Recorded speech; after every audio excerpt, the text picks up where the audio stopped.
mata ba sa gundurar ku maza. Cutar ka bani da Allah. Ba ki mai? Daɗi. Me haka? Me haka ne wai? Na rantsi. Wallahi kuɗai ya ci me haka? Kashi. Ka iya soyayya. Ya ka? Za ka zo mu je ka bani. Ba ki mai? Kaman ciki. Me? Ciki. Tunda wancan ka zubar sai a yi wani sabo. Me yasa ke kwartuwa ce wai?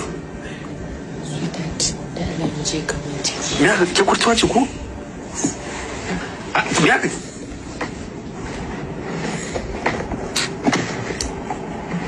Shan. Ni abin nan fa ya bani jahilar mamaki jama'a, abin nan ya bani dabban mamaki. Wai ki zauna kina jama rijalu wando saboda Allah da Annabi, har kina cewa wai ku je ya baki mai uban me zai baki to. Ni a matsayina na fans ɗinki bana alfahari da wannan abin da kika yi. Bana alfahari da shi. Ki bari mu ji da ɗaya mana. Amani da ita da me take da suna Maruma sun addabe mu a TikTok, kana yin scrolling zaka ji voice na yawo.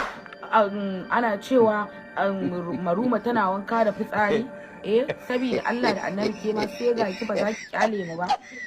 Kina jamar jalu wando kina cewa wai inda yayi cikin farko ya zuba ya ƙara maki na biyu. Ki yanzu ko kunyan faɗan wannan maganar baki ba a matsayin ki na ƴa mace, kuma uwa, ha ba dan Allah.